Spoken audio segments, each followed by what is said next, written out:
അമേരിക്കയിലേക്ക് കോൺഗ്രസിന്റെ അനുമതിയില്ലാതെ സ്വന്തമായി തീരുമാനമെടുത്ത് യുദ്ധം ചെയ്യാൻ പോകുന്നു എന്നുള്ള പരാതി കഴിഞ്ഞ കുറച്ച് അധികം കാലമായി ഡൊണാൾഡ് ട്രംപിനെ കുറിച്ച് കേൾക്കുന്നു. ഇപ്പോൾ എന്തായാലും നിയമത്തിന്റെ വഴിയിലൂടെ സഞ്ചരിക്കാൻ അദ്ദേഹം തീരുമാനിക്കുന്നു എന്ന വാർത്തയാണ് അമേരിക്കയിൽ നിന്ന് വരുന്നത്. മധു കൊട്ടാരക്കര ഈ വാർത്തയുടെ വിശദാംശങ്ങൾ പങ്കുവയ്ക്കും. മധു, ഗുഡ് മോർണിംഗ്. എന്തൊക്കെയാണ് വിവരങ്ങൾ? Good morning S K. ഈ വാർത്തയിലേക്ക് പോകും മുമ്പ് തന്നെ ഈ ഇറാനുമായിട്ടുള്ള അമേരിക്കയുടെ ഈ യുദ്ധത്തിന്റെ പിന്നിൽ രണ്ട് രാജ്യങ്ങൾ തമ്മിൽ ദശാബ്ദങ്ങളായിട്ടുള്ള അവരുടെ വൈരാഗ്യത്തിനപ്പുറം രണ്ട് വ്യക്തികൾ തമ്മിലുള്ള വൈരാഗ്യത്തിന്റെ കഥകളും ഇപ്പോൾ ചർച്ച ചെയ്യപ്പെട്ടുകൊണ്ടിരിക്കുകയാണ്. ഡൊണാൾഡ് ട്രംപും അയത്തുള്ള ഖൊമേനിയുമായിട്ട് വ്യക്തിപരമായിട്ട് അവർ തമ്മിൽ വലിയ വൈരാഗ്യത്തിലായിരുന്നു. ആദ്യത്തെ ടേം മുതൽ തന്നെ ആണവ കരാറിൽ നിന്ന് ഡൊണാൾഡ് ട്രംപ് ഏകപക്ഷീയമായി പിന്മാറി 2020 ഖൊമേനിയുടെ ഏറ്റവും വിശ്വസ്തൻ ഖാസം സുലൈമാനിയെ വധിച്ചു. തുടർന്ന് ഇറാൻ തുടർച്ചയായിട്ട് ഡൊണാൾഡ് ട്രംപിനെതിരെ വധശ്രമങ്ങൾ നടത്തിയ വിവരങ്ങൾ അറിയാം. ഫിലഡൽഫിയയിലെ പെൻസിൽവേനിയയ്ക്ക് സമീപം ബട്ട്ലർ എന്ന് പറഞ്ഞ തെരഞ്ഞെടുപ്പ് റാലിയിൽ വളരെ അത്ഭുതകരമായിട്ട് ഡൊണാൾഡ് ട്രംപ് ചെവിക്ക് വെടിയുണ്ടേറ്റ് രക്ഷപ്പെട്ടതിന്റെ പിന്നിലും അന്ന് ഇറാൻ വധശ്രമത്തിന് ശ്രമിക്കുമെന്ന് അമേരിക്കൻ ഇന്റലിജൻസ് ഡൊണാൾഡ് ട്രംപിന് മുന്നറിയിപ്പ് നടത്തി. എന്നാൽ ഇറാനാണെന്ന് സ്ഥിരീകരിച്ചിട്ടില്ല. പക്ഷേ ഡൊണാൾഡ് ട്രംപ് ഇപ്പോഴും വിശ്വസിക്കുന്നത് ഇത് ഖമേനിയാണ് അതിനെ ഏർപ്പെടുത്തിയത്. ഈ അടുത്ത ദിവസം ABC ന്യൂസിന് ഇതെല്ലാം വിശ്വസിക്കാവുന്ന രീതിയിൽ ഡൊണാൾഡ് ട്രംപ് പറയുകയും ചെയ്തിരിക്കുന്നത് I got him before he got me, I got him first എന്നാണ്. ഇനിയും എസ് കെ നേരത്തെ സൂചിപ്പിച്ചതുപോലെ US കോൺഗ്രസിന്റെ അനുവാദം ഇല്ലാതാണ് ഈ സൈനിക ഇടപെടൽ ഡൊണാൾഡ് ട്രംപ് നടത്തിയിരിക്കുന്നത്. അതുകൊണ്ട് തന്നെ 48 മണിക്കൂറിനുള്ളിൽ US കോൺഗ്രസിനെ ഔദ്യോഗികമായി അറിയിച്ചിരിക്കണമെന്ന ഒരു നിയമമുണ്ട്.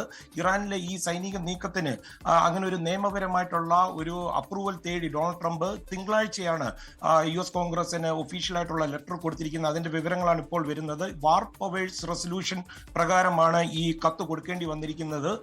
ഇതിന് രഹസ്യ സ്വഭാവമില്ല. ഇറാന്റെ ശത്രുതാപരമായ നീക്കങ്ങളെ അടിച്ചമർത്താൻ വേണ്ടിയാണ് ഈ ആക്രമണം നടത്തിയതെന്നാണ് ഡൊണാൾഡ് ട്രംപ് വ്യക്തമാക്കിയിരിക്കുന്നത്.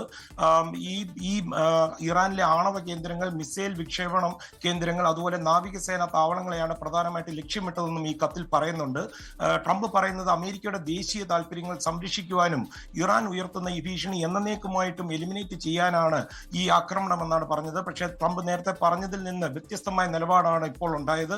അടിയന്തരമായി ഭീഷണി ഉണ്ടായപ്പോൾ സ്വയം രക്ഷയ്ക്കായി നടത്തിയ ആക്രമണം എന്നുള്ള ഈ മുൻവാദത്തെ തിരുത്തുന്നതാണ് ഇപ്പോഴത്തെ ഈ ലെറ്റർ. അത് എസ്കൻ ഇത് മാത്രമല്ല, അതേസമയം ഇറാനിലെ ജനങ്ങൾ ഈ ഭരണകൂടത്തെ അട്ടിമറിക്കുന്നെന്ന് പ്രതീക്ഷിക്കുന്നെന്ന് US സ്റ്റേറ്റ് സെക്രട്ടറി മാർക്കോ റൂബിയോയുടെ പ്രസ്താവന വന്നിട്ടുണ്ട്. മാർക്കോ റൂബിയോ പറയുന്നത് ഫ്യൂച്ചറിൽ അവർക്ക് എന്തെങ്കിലും സഹായം ആവശ്യമുണ്ടെങ്കിൽ അത് അമേരിക്ക ആലോചിക്കും. എന്നാൽ നിലവിൽ സൈനിക നീക്കത്തിൽ ഈ ഒരു ലക്ഷ്യം ഈ ഭരണമാറ്റമല്ല എന്നാണ് റൂബിയോ പറയുന്നത്. നേരത്തെ PP ജെയിംസ് സാർ പറഞ്ഞ പോലെ വൈറ്റ് ഹൗസിൽ പ്രസിഡന്റ് ഡൊണാൾഡ് ട്രംപുമായിട്ട് ഇന്ന് ജർമ്മൻ ചാൻസലർ ഫ്രെഡറിക് മെഴ്സിന്റെ കൂടിക്കാഴ്ച ഉണ്ടായിരുന്നു.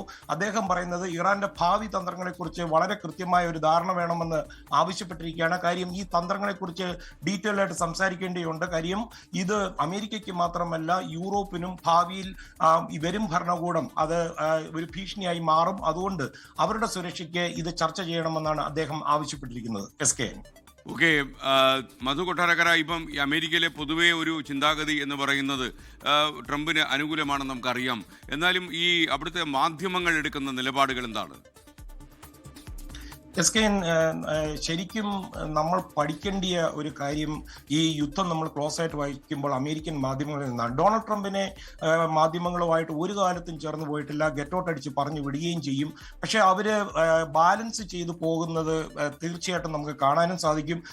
ഓർക്കുമല്ലോ, നമ്മുടെ റിജി മേനോൻ ഏഷ്യാനെറ്റിന്റെ ഒക്കെ പറഞ്ഞ പോലെ ഇങ്ങനെ ഈ സ്ക്രീമിങ്, അങ്ങനെ ആക്രോശിച്ച്, അങ്ങനെ അതിവൈകാരികമായിട്ടുള്ള അത്തരമുള്ള ഒരു കാര്യങ്ങളും ഈ അമേരിക്കൻ മാധ്യമ പ്രവർത്തകരോ അല്ലെങ്കിൽ ചാനലുകളിലോ നമുക്ക് കാണുവാനും സാധിക്കുന്നില്ല. വളരെ കൃത്യതയോടെ വ്യക്തതയോടുകൂടി ട്രംപ് ചെയ്തത് തെറ്റെങ്കിൽ തെറ്റെന്ന് പറയുന്നു, ട്രംപ് ചെയ്ത് ശരിയെങ്കിൽ ശരിയെന്ന് പറയുന്നു. കൃത്യമായ വിശകലനങ്ങൾ വരുന്നുണ്ട്. പിന്നെ ഒപ്പീനിയൻ പോൾ എന്ന് പറഞ്ഞ ഒരു കപട നാടകത്തിന്റെ പേരിൽ 1000 പേരല്ലെ 1500 പേരിൽ ട്രംപ് വിരുദ്ധമായിട്ടുള്ള കാര്യങ്ങൾ റോയിട്ടേഴ്സോ അല്ലെങ്കിൽ CNN ഒക്കെ ഒരു സൈഡിൽ കൂടെ വിടുന്നുണ്ടെങ്കിലും ട്രംപ് ഈ നിയമത്തിന്റെ പഴുതുകൾ കൃത്യമായിട്ട് ഉപയോഗിക്കുന്ന ഒരാളാണ്. ഇപ്പോൾ ഈ 30 ദിവസം ട്രംപിന് ഒരു അമേരിക്കൻ സർവ്വസൈന്യാധിപൻ എന്നുള്ള നിലയിൽ സൈന്യത്തെ ഉപയോഗിക്കാനുള്ള അധികാരമുണ്ട്.